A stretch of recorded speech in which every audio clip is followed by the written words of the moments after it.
nongeye kubasuhuza inshuti z'umwami Yesu, muri kumwe na Pastor Nkunzurwanda Jean Marie Vianney. Uyu ni umunsi mwiza wo kuganira ku ijambo ry'Imana. Imana ibaha umugisha. Mpagariye minisiteri yitwa Divine Prophetic Ministry. Imana ibaha umugisha mu izina rya Yesu. Reka dusenge Imana. Mwami Imana yacu, Imana ishobora byose kandi igira neza, Imana y'ubuntu n'imbabazi n'urukundo bitagira akagero. Uyu ni wa mwanya mwiza wo kuganira ku ijambo ryawe ryahanuwe, ijambo rifite imbaraga kandi ijambo rifite ubuzima.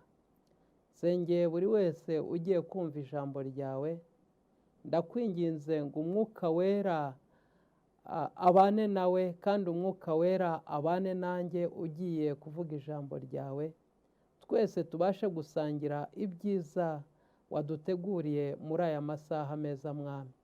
Urakoze cyane kuko uri inshuti nziza kandi uri Imana idushyigikiye muri byose mu izina ryawe Yesu, amen.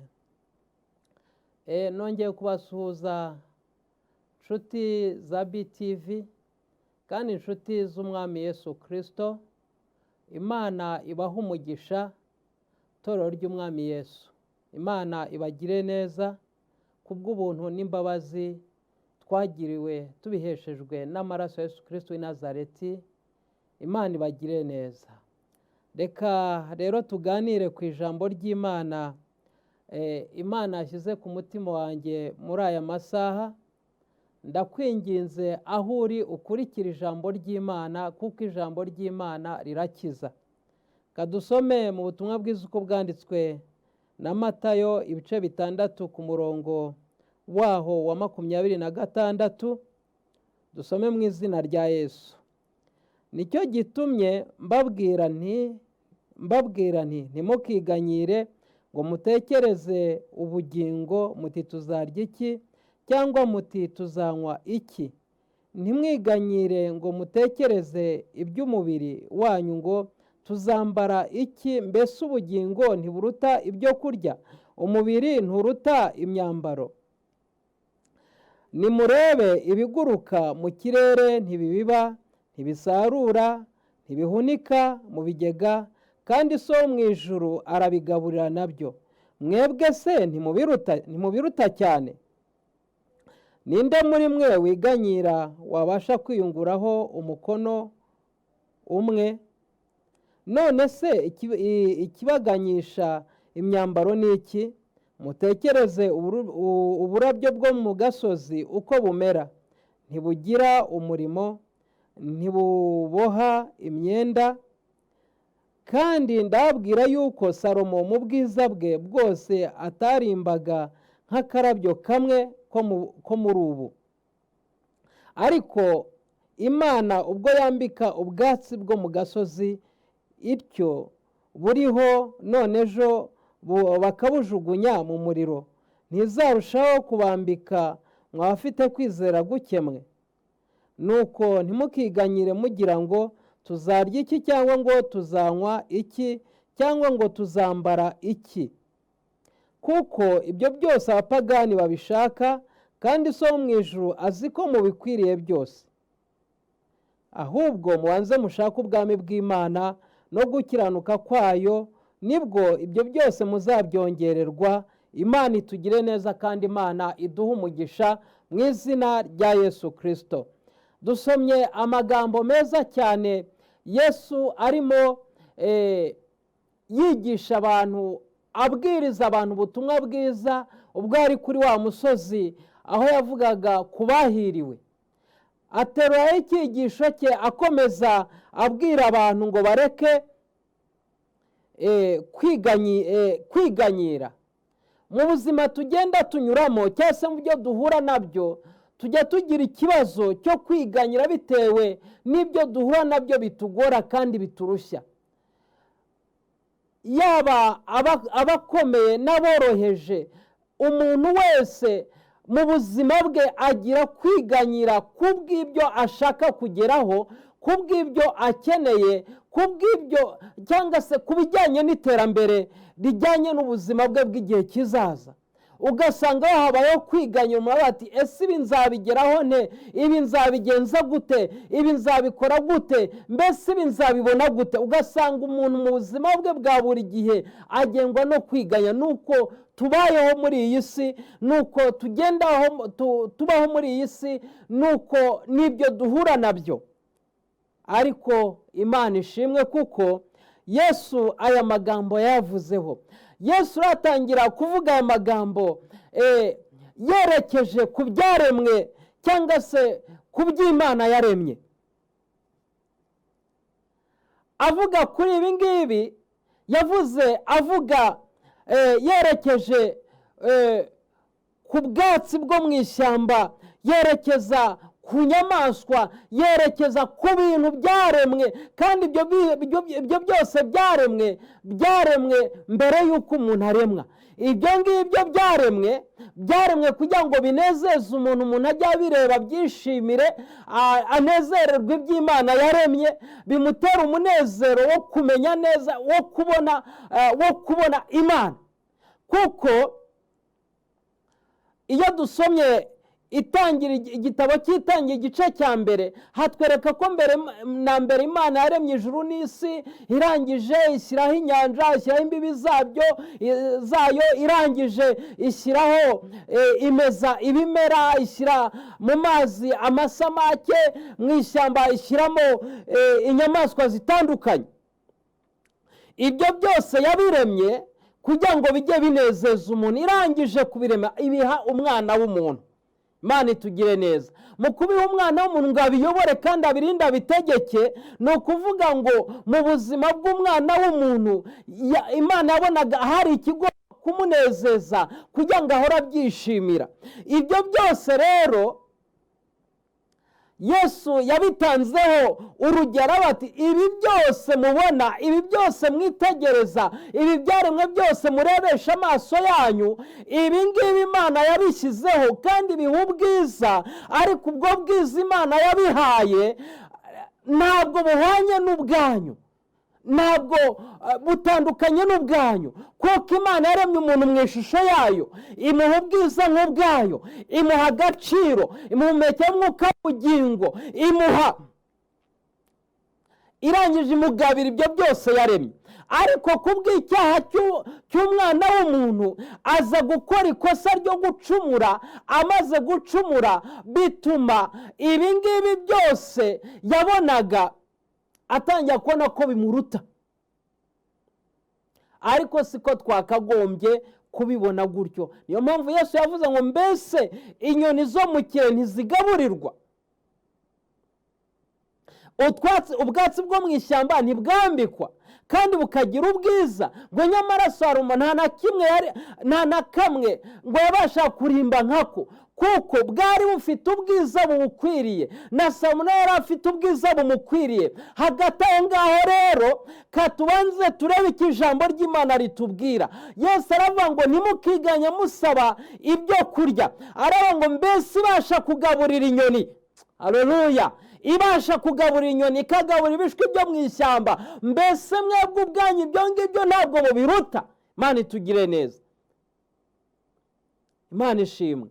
Niba ibasha kugaburira inyamaswa zo mu ishyamba, ikagaburira inyoni zidahinga ntizibe ntizinasarure, izo ngizo akazigaburira, mbese we mwana w'umuntu ntabwo uziruta? Iyo ni ijambo ry'ubuhanuzi. Haleluya. We mwana w'umuntu ibyo ngibyo urabiruta. Ngo ibasha kwambika utwatsi two mu ishyamba tukagira ubwiza bwatwo, mbese we mwana w'umuntu ntabwo utwo ngutwo uturuta? Yesu aratubwira ngo ntitukiganyire twibaza ku by'ejo ngo tuzarya iki cyangwa tuzambara iki. Oya, Imana izi ko igomba kukwambika, Imana izi ko igomba kukugaburira. Mbese uryama ugasinzira, wari watekereza neza kuri icyo kintu? Iyo turyamye twebwe ubwacu mu buriri bwacu dusinzira, imigambi n'ibitekerezo biba birangiye, imishinga twateguraga ibirangiye. Cyokora twagirwa umuntu twakongera gukanguka tukabasha kongera gutekereza, tugasubira muri ya migambi yacu, tugasubira muri za poroje zacu tuba dutegura. Ariko Yesu we areba ngo nukore ibyo byose, ibasha kugaburira inyoni zo mu kirere, ikabasha kwambika utwatsi two mu ishyamba, ibyo ngibyo urabiruta, ibyo ngibyo birusha agaciro, ibyo ngibyo biri munsi y'ibirenge byawe, ibasha kubigaburira, ibasha kukugaburira. Ariko Yesu arakomeza aravuga ngo mbere na mbere ya byose, ibyo mwifuza n'ibyo mushaka n'ibyo mugambiriye ntabwo mwabasha kubyiha ubwanyu. Niyo mpamvu ngo nta mukono n'umwe mwakwiyunguraho, kuko Uwiteka Imana Nyiringabo atashatse kubiguha, atashatse kubigukorera, ntabwo wabigeraho, kuko tubigezwaho nawe cyagiye imigambi yacu yarangiye, dusinziriye mu mariri yacu, turyamye twasinziriye, imigambi n'ibitekerezo byarangiye, poroje zacu zarangiye. Uwiteka akatugarura kongera guhumeka no gutekereza, ubwo tuba dukangutse tugasubira muri ya migambi yacu no mu bitekerezo byacu, ibyo ngibyo byarangira tukabishyikaho kubw'ubuntu bw'imbabazi z'Imana. Ntabwo ari imbaraga zawe ziguhesha ibyo ngibyo, ahubwo ni urukundo n'imbabazi z'Imana ziguhesha kubigeraho. Imana ishimwe. Tujye tubanza dutekereze neza, twumva ijambo ry'Imana icyo ritubwira. Nitumara kumva ijambo ry'Imana icyo ritubwira, tuzabasha kugera kuri byose nk'uko tubyifuza mu izina rya Yesu. Mbere na mbere Yesu yaravuga ngo mubanze mushake ubwami bw'Imana no gukiranuka kose, ibindi byose muzabyongererwa. Bene data, mujye mureka gusimbuka inkike, ahubwo munyure mu irembo rifunganye, ariryo ryitwa gukiranuka kw'Imana, cyangwa se inzira yo gukiranuka. Kuko nubanza kugira ubwami bw'Imana mu mutima wawe, ibindi byose uzabyongererwa, niko Yesu yavuze. Mbere yo kwifuza amazu meza, mbere yo kwifuza abagore beza, mbere yo kwifuza amafaranga, mbere yo kwifuza imodoka, mbere y'iterambere ryawe, reka habanze haze Imana, habanze haze kubaha Imana. Nihaza kubaha Imana ufite ubugingo buhoraho, ibyo byose wifuza uzabihabwa mu izina rya Yesu. Imana itugire neza. Sinzibagirwa igihe kimwe nafashe gahunda yo gusenga Imana iminsi 5. Nakundaga gusenga Imana, hari ibyifuzo 3 nagiraga muri njyewe. Numvaga nkunze gusengera itorero ryanjye nasengeragamo rya ADPR. Ikindi cya kabiri, nari nkunze gusengera korali yanjye naririmbagamo yitwa Faraja n'abagahara ku Kimihurura. Ikindi cya gatatu, nagiraga icyifuzo cyo kuzagira urugo rwiza no guhabwa umufasha wubaha Imana. Ibyo nibyo nasengeraga mu buzima bwanjye bwa buri gihe. Ariko igihe kimwe mfata gahunda yo gusenga iminsi 5 ntarya ntanywa. Muri iyo minsi 5 nasenze ntarya ntanywa, nta jwi ry'Imana nigeze numva, nta nzozi nigeze ngira, nta n'umuntu natumweho n'umwe.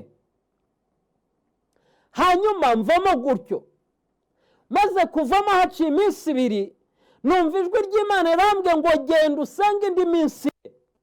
Ya minsi ndagenda ndayisenga, maze kuyisenga, haleluya, saa 9 z'ijoro narangije ayo masengesho, numva ijwi ry'Imana rambwiye ngo ninsabe ibintu bitarenze 3. Mu by'ukuri mu buzima bwacu akenshi na kenshi twireba mbere yo kureba Imana, ariko twakagombye kubanza kureba ku Mana, tukumva neza icyo Imana itubwira. Haleluya, Imana nishimwe. Hanyuma kubw'ubuzima bwanjye nabanje kwisabira umufasha kuko naramwifuzaga kandi imyaka nayo nabonaga iri kunshika, ariko numva abantu basaga n'abari muri stade baransetse. Mu kunseka naje gusa n'umwaye, ariko Imana ingirira neza ndongera mpabwa kongera gutekereza. Mwene data unyumve neza, nararotaga, ariko muri uko kurota mpabwa gutekereza. Ubwo natekerezaga nabanjije narongeye ndatangira ndavuga ngo Mana ndashaka ubugingo buhoraho, numva ntawunsetse. Icyakane ndatekereza ngo dore ubuzima mbamo burangora, kandi singira ibyo kurya n'ibyo kunywa, nta n'akazi ngira, biranduhije. Ndavuga ngo Mana uzanyihera akazi katazarangira, numva ntawunsetse. Icya gatatu mbwira Imana ndifuza umugore, ndifuza umufasha. Numva ijwi rambwiye ngo nzaguha umufasha muzabana mu bihe byawe byose byo kubaho kwawe kose. Mana nishimwe. Mu by'ukuri twagombye kumenya neza buryo ki tugomba gusaba. Kubw'ubuntu bw'Imana ijambo ryayo riri muri twebwe ryahanuwe. Iryo jambo riduha uburyo bwiza bwo kugendera mu nzira y'Imana no kubana n'Imana no gukorana nayo no kuganira nayo, kandi ikaduha ubwenge bwo kubasha guhitamo neza kubw'iby'Imana ishaka. Haleluya! Kubaho kwacu cyangwa se ubuzima bwacu abamenye Imana bukwiriye kuyoborwa n'Umwuka Wera, ntabwo kuyoborwa n'ibitekerezo byacu, ahubwo abamaze guhishurirwa neza ijambo ry'Imana, aribwo buhanuzi butavangiye, abarihagazemo neza, Imana ibereka inzira nziza yo kubasha guhitamo. Mpera Imana icyubahiro mu izina rya Yesu. Haleluya! Nishimira ko Yesu ankunda, nawe ujye wishimira ko Yesu agukunda. Uwo ni umunezero w'abera, ni ibyishimo by'abakozi b'Imana. Jya wishimira mu Mwami kandi unezerwa Kristo Yesu kubw'Umwuka Wera. Haleluya! Kubw'imbabazi z'Imana n'ubuntu wagiriwe. Imana nishimwe. Yesu aravuga ngo mbere na mbere mubanze mushake ubwami bw'Imana no gukiranuka kose, ibindi byose muzabyongererwa. Iryo ni ijambo ry'Imana kandi ni ijambo rizima, ni ijambo ribasha guhindura ubuzima bwawe, ni ijambo ribasha gukiza ubuzima bwawe, kandi ni ijambo ribohora. Mu by'ukuri ntabwo Umwami wacu Yesu Kristo azigera yirengagiza intore zimutakira ijoro n'amanywa zifuza kugirirwa neza nawe. Imana ihabwe icyubahiro mu izina rya Yesu. Muri aya masaha ndagira ngo dukomeze twumve neza icyo Imana idushakaho, tugendere mu murongo w'ijambo ry'Imana, aribwo buhanuzi butavangiye, ijambo ry'ubuhanuzi, ijambo rifite imbaraga kandi ijambo ribeshaho. Umukozi w'Imana Yeremiya niwe waje ngo amagambo yamaze kuboneka ndayarya, ambera umunezero n'ibyishimo byo mu mutima, kuko nitiriwe izina rye Mwami Uwiteka Nyiringabo. Ijambo ry'Imana ni ibyo kurya by'ubugingo kandi ni ubuzima. Kunda ijambo ry'Imana, numara kurikunda uzagera ku cyo ugomba kugeraho, kandi rizakuyobora mu buzima bwawe bwa buri munsi, mu mibereho yawe ya buri munsi, mu kazi kawe ka buri munsi, mu byo ukenera byose bya buri munsi, kuko ubugingo bwawe buzaba ari buzima, ibindi byose uzabihabwa kubw'imbabazi z'Imana. Imana nishimwe. Abisiraheli hari igihe babayemo, icyo gihe babayemo ubwo bamanukaga bageze mu Egiputa, basangayo Yozefu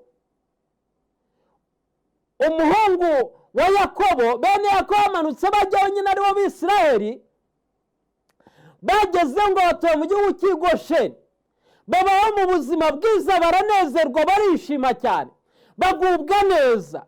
amatungo yabo arororoka, nabo ubwabo barororoka. Ariko Yozefu kugira ngo ahabwe umugisha, ni inzozi yasobanuriye Farawo kubw'isezerano Imana yari yarasezeranye nawe, kubw'icyo Imana yari yaramubwiye, kubw'icyo Imana yari yaramuhishuriye amubwira ko azaba umutware nyuma isezerano rye risohora mu Egiputa mu Misiri.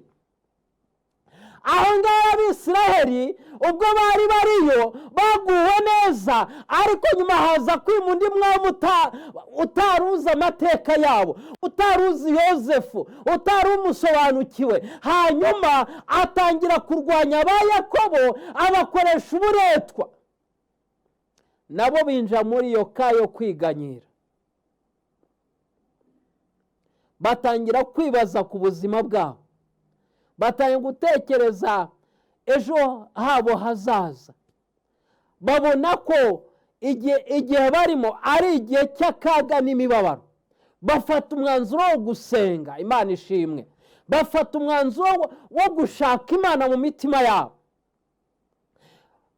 Ariko uburetwa bakoreshejwe, cyangwa se imirimo y'agahato bakoreshejwe, bamwe barakubiswe, abandi baricwa, abandi bambika ubusa, bateshwa agaciro, bimwa agaciro. Muri icyo gihugu barababara cyane, agahinda karabica, bagira umubabaro mwinshi cyane, kugeza igihe bibutse neza icyo Imana yavuganye na sekuruza Aburahamu. Haleluya, Imana nishimwe. Bibuka ko Imana yabwiye Aburahamu ko igihugu cya Isirayeli, igihugu cy'i Kanani, ari igihugu cy'urubyaro rw'Aburahamu. Mu by'ukuri ntabwo bari bazi umwanzuro w'icyo Imana igomba gufata, kuko basenze bati Mana dukize, Mana turapfuye, Mana ahacu hararangiye. Batangira gushaka mu maso h'Uwiteka, batangira kwinginga Imana. Igihe cyabo kigeze, Uwiteka ahagurutsa Mose. Amaze guhagurutsa Mose ahabwa mishoni yo kujya kubavana mu gihugu cya Egiputa. Ntabwo byari byoroshye, ariko Uwiteka yakoze ibitangaza bikomeye bigera mu 10. Ku gitangaza cya 10 hapfuye abana b'Abanyegiputa bose bararangira. Ubwo Imana yabwiraga Mose ngo igitangaza cya nyuma cya 10 Farawo azabirukana, ndetse atifuza ko muguma aho ngaho, namwe muzagende mwaka Abanyegiputa iby'ubutunzi bwabo, amafeza n'amazahabu ndetse n'amatungo, ibyo byose muzabibake, nanjye nzabateza. Nabo ngo ni umutingito, ubwoba mu mitima yabo yo kubaha ibyabo. Imana yafunguye nta wafunga, kandi yafunze nta wafungura. Ariko Imana ishimwe, haleluya, kuko igukinguriye amarembo mu izina rya Yesu. Inzugi zari zifunze, Uwiteka arazifunguye mu izina rya Yesu Kristo. Inzuzi zari imbere yawe, Uwiteka arazikamije mu izina rya Yesu Kristo. Uwiteka aravuze ngo gukirije uburwayi bwari bwarakubeho karande, kandi ategeka imbaraga za Satani zari zigufashe mu izina rya Yesu ngo zikurekure katika jina la Yesu. Mana nyiri imbaraga, Mana nyiri ubutware, ndabohora ingoyi zari ziboshye mushiki wanjye katika jina Yesu Kristo. Kano kanya zikurekure mu izina rya Yesu. Uwiteka Imana hamwe ngo aragukijije, kandi arakuboha ingoyi zari zikuboshye. Uburwayi bwari bugufasha bw'umutwe, Uwiteka arabugukije kano kanya mu izina rya Yesu. Mpera Imana icyubahiro. Nishimiye ko Data wa twese yandikishije iby'urukundo rwe mu byiza Imana yavuze byose, nta kiruta iki ko Yesu ankunda. haleluya. Yesu aragukunda, Yesu afite umugambi mwiza ku buzima bwawe, Yesu afite byinshi aguteguriye imbere yawe. Abisiraheli igihe kigeze rero, Uwiteka amaze gukubita abana b'imfura, Imana ishimwe cyane, nuko Abisiraheli bamaze gukora ibya Pasika, barangije ngo Imana irangije gahunda yayo yo gukubita abana b'imfura b'Abanyegiputa, nuko Abisiraheli bari bamaze kwambura Abanyegiputa iby'ubutunzi bwabo. Imana ishimwe, Abanyegiputa barabibaha bahinda umushyitsi, kuko ari Uwiteka wari wabivuze. Imana nishimwe. Imana ijya yibuka, Imana yibutse ibihe umaze uri kubabazwa, usitaragoringa mu buzima butandukanye, uri gukubitwa, uzengerezwa kubera ubuzima uri kugenda ucamo kandi bugukomereye. Ariko Uwiteka arakwibutse muri aya masaha, Uwiteka arakwibutse kugira ngo akurengere, Uwiteka arakwibutse kugira ngo agutabare, Uwiteka arakwibutse kugira ngo akubohore ingoyi zari zikuboshye. Abise bari baboshye izi ngoyi bamaze imyaka 400. Nusoma igitabo cy'Itangiriro ibice 15, urasanga Imana ibwira Mose, ibwira Aburahamu ngo ishyanga ryawe rizagenda rimara imyaka 400, rikora ishyanga ritigeze kumenya, ngo ariko iyo myaka nigera nzayabohora mbajyane mu gihugu cyabo nk'uko nakigusezeranije. Imana ishimwe. Abise bari bazi ko ayo magambo Imana yabwiye Aburahamu, kandi bari bazi neza ko Imana itajibeshya, kuko bari biringiye ijambo ry'ubuhanuzi, bari biringiye ijambo ry'Imana, bari biringiye icyo Imana yavuze, biringiye icyo Imana yababwiye. Imana ishimwe, haleluya. Dambo konta shova prada fonte konta salod. Imana ishimwe cyane, kuko Imana yacu ari Imana igira neza. Igihe cyari kigeze ngo Imana ikora igitangaza, Abise bahabwe ibihembo by'ibyo bari bamaze imyaka 400 bakorera. Mu mirimo ukora, ukorera Imana, uvugira Imana, usengera abantu, ubwiriza ubutumwa bwiza, haleluya, Imana igiye kuguhemba. Yesu ashimwe. Imana igiye kuguhemba, Imana irakwibutse, Imana igiye kuguhemba, Imana igiye kuguhemba. Mvugira utamena kandi ubyakire mu izina rya Yesu. Imana igiye kuguhemba, Imana igiye kuguhemba. Ntabwo yemeka Abise imyaka 400 bamaze bakora badahembwa. Igihe cyari kigeze kuya bahembwe, niyo mpamvu Uwiteka we ngo mugende mubake ibyabo byose, bya bindi mwatumye. Imana ishimwe, Imana ishimwe, haleluya.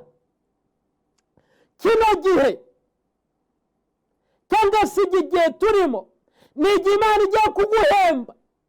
Abise bari barakoze byinshi mu Egiputa, bari barakoze ibyo ibintu nyaburanga, barubatse amapiramide.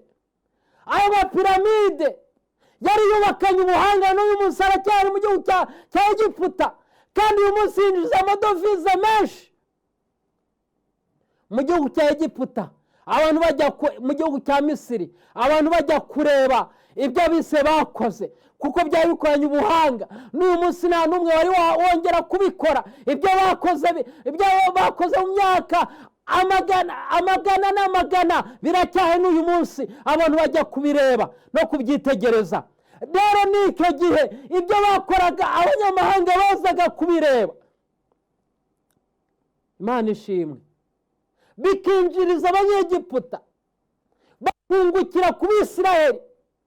Ariko Imana yitegereza, irareba iritegereza, irareba ngo ubwoko bwanjye bukwiriye guhembwa mu myaka 400 bamaze bakora badahembwa. Ngomba kubahemba, ngomba kubaruhura umubabaro wabo wose, bakabona amafeza, bakabona amazahabu, bakabona imyenda, bakabona imyambaro. Mwene data, reka kwiganyira.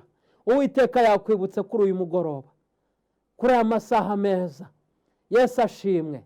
Uwiteka yakwibutse, uwiteka arakwibutse kandi uwiteka agiye kukugira neza, uwiteka agiye kuguhemba. Imana ihabwe icyubahiro kuko ari nziza. Imana ishimwe kuko ariyo kwizerwa.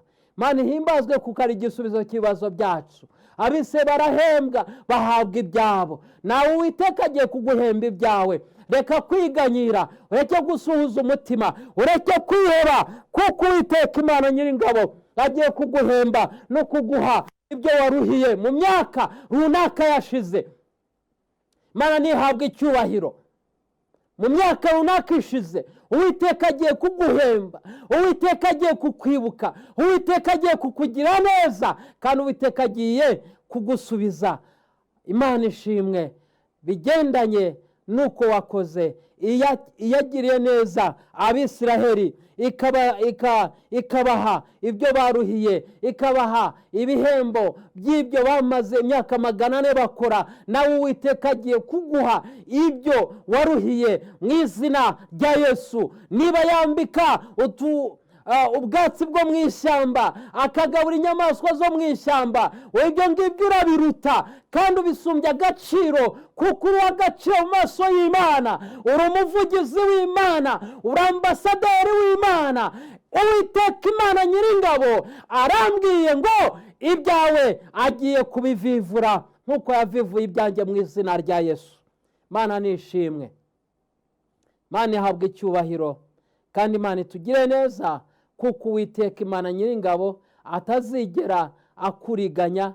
Ntabwo ajya ariganya, ni umugwaneza, ntabwo ajya yibagirwa abakunzi be, kuko yita ku ijambo yavuze, yabwiye umwana w'umuntu abasha kurisohora, kuko ijambo rye ni ubuhanuzi butavangiye, kandi ijambo rye ni ukuri. Ijambo rye rirarema, ijambo rye ribeshaho, ijambo rye ni ubuzima, kandi ijambo rye rihesha umugisha ku bizera bose mu izina rya Yesu.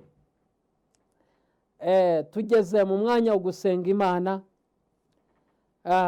kugira ngo Imana itugire neza. Uko Imana agirira neza Abisiraheli, nawe ikugire neza. Mu myaka bamaze 400 yose bakora badahembwa, ariko uwiteka arabahemba, abaha ibyo bagombaga guhabwa. Uze gusoma kuva igitabo cyo Kuva ibice 12 ku murongo 35 kujya ku 36, niho uri busanga Imana ibwira Abisirayeli ngo mugende mwaka Abanyegiputa ibyabo byose ngo igihugu basiga bakinyaze, kuko bamaze imyaka runaka bakora badahembwa. Imana yagombaga kubahemba, nawe uwiteka agiye kuguhemba mu myaka umaze umukorera utaruhuka. Imana ishimwe. Nanjye Imana yarampembye, ndibuka icyo gihe ku buhamya nari nkubwiye nsenga Imana imwe nivuga ibintu bitarenze 3, koko ubugingo buhawe narabubonye, maze kububona hanyuma ntangira umurimo w'Imana. Maze kuwutangira ntangira nsengerwa ku pastor. Umunsi nasengeye ku pasiteri, nahise nakora n'ubukwe. Maze gukora ubukwe namaze imyaka 7 yose ndimo nkubitwa, kuko mu buzima bw'imyaka 20 nari maze, kuko nashatse mfite imyaka 40, nakijwe mfite 20, nshaka ngize 40. Muri iyo myaka rero 20 namaze, ni ukuvuga ngo nakoraga umurimo w'Imana ariko ubuzima butagenda neza. Ariko nyuma yaho nimaze gukora ubukwe, ngira ngo wenda ubuzima burahindutse, ndongera amara indi myaka 7 ndimo nkubitwa uburyo buteye ubwoba. Aho ngaho rero nagendanaga isezerano ry'Imana, ry'Imana yari yarambwiye, nari naravuganye n'Uwiteka.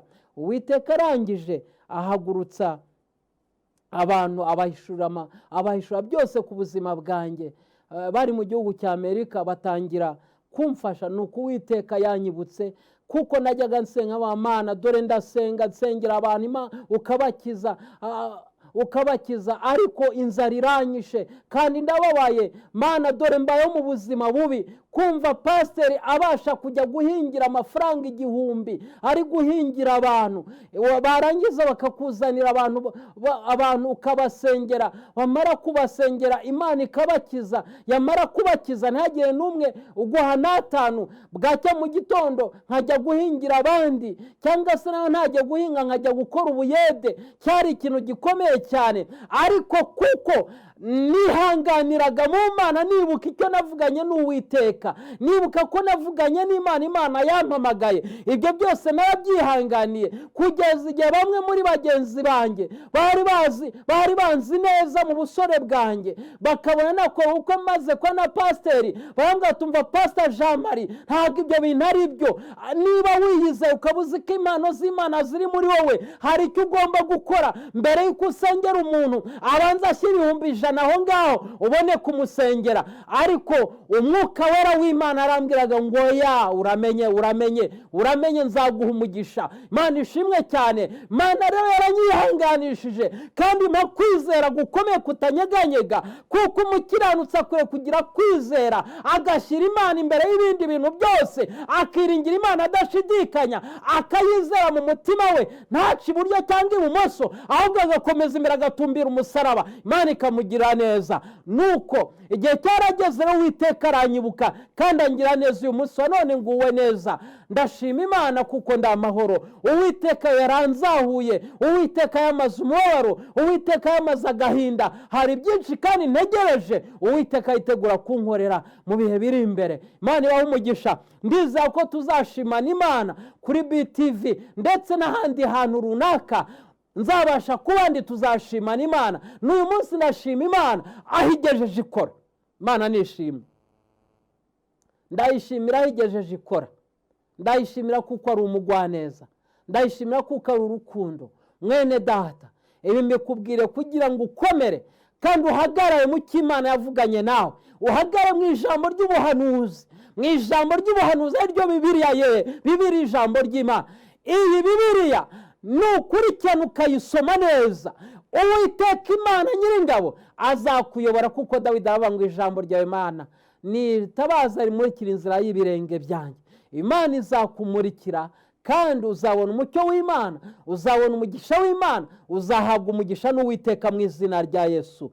Tugiye gusenga Imana. Nimero yanjye ya telefone ni 0788 330 396 0 7 8 630 396 2. Iri kuri WhatsApp, wampamagara. Imana iguhe umugisha kandi kugire neza. Imana ikwiteho ibyo wifuza byose. Imana yibuka amasengesho yawe, Imana yibuka imirimo yawe ukora ku manywa na nijoro kugira ngo abantu bahinduke. Imana yibuka amarira yawe, Imana yibuka agahinda ko mu mutima wawe, nk'uko yibutse agahinda ka Sara. Kano agahinda ka Sara, ikibuka agahinda ka Ana, Imana ikamugira neza, ikibuka n'agahinda kanjye ko mu mutima wanjye. Uyu munsi wa none nkaba ndahangaha mbwiriza ubutumwa bwiza, kuko Imana yangiriye neza. Mwene data mukundwa, aho mba nigahanga haya munsi ya cricket, nukeneye kuza ko dusengana, uzaze dusengane ku cyumweru saa 8 mba niteguye. Imana iguhe umugisha kandi Imana ikugire neza. Uzampamagaye nzakuyobora. Imana iguhe umugisha mu izina rya Yesu. Ministeri yanjye ni Divine Prophetic Ministry. Ngiye gusenga Imana rero, nawe ubwawe wemere dufatanye gusenga Imana. Imana ikugire neza. Mwami Imana yacu, mu izina rya Yesu Kristo Nazareti, aka kanya ndagushimye kubw'ijambo ryawe, kandi ijambo ryahumetswe nawe, ijambo ry'ubuhanuzi, ijambo rirema kandi ijambo rikiza imitima y'abakwiringira bakakwizera. Uyu mwanya hano nagira neza buri wese wumvisha aya magambo, mu izina rya Yesu Kristo. ahindure ubuzima bwe kandi abone igisubizo cy'ibibazo bye mu izina rye ryuzuye imbaraga. Kubw'urukundo n'imbabazi zawe umwuka wera musange, amuhishurire ibyari bihishwe, amenye ibitamenyekanaga kubw'imbabazi zawe, kandi umuhe umugisha, umugire neza kubohoka gukomeye kugaragazwa n'imbaraga z'umwuka wera. Imigozi yari imuboshye imurekure, ibyo yifuzaga byose abihabwe nawe kubw'izina ryawe Yesu. Wibuka amarira ye, ndagusengeye mwene data na mushiki wanjye, bene data bakundwa, Mana yacu ndakwinginze ngo wagire neza kandi ukomeze kwagura ubwami bwawe hano mu isi. Itorero ryawe ukomeze kuririnda, iryo kwa amaraso yawe Yesu Kristo ukomeze kuryitaho. Ugire neza abasore n'abakobwa, ugire neza abagabo n'abagore, ugire neza abasaza n'abakecuru, ugire neza abana batoya. Itorero ryawe ukomeze kurinda Mwami Imana yacu, mu izina rya Yesu nimwe mbisabye mushima, amen. Imana ibahe umugisha.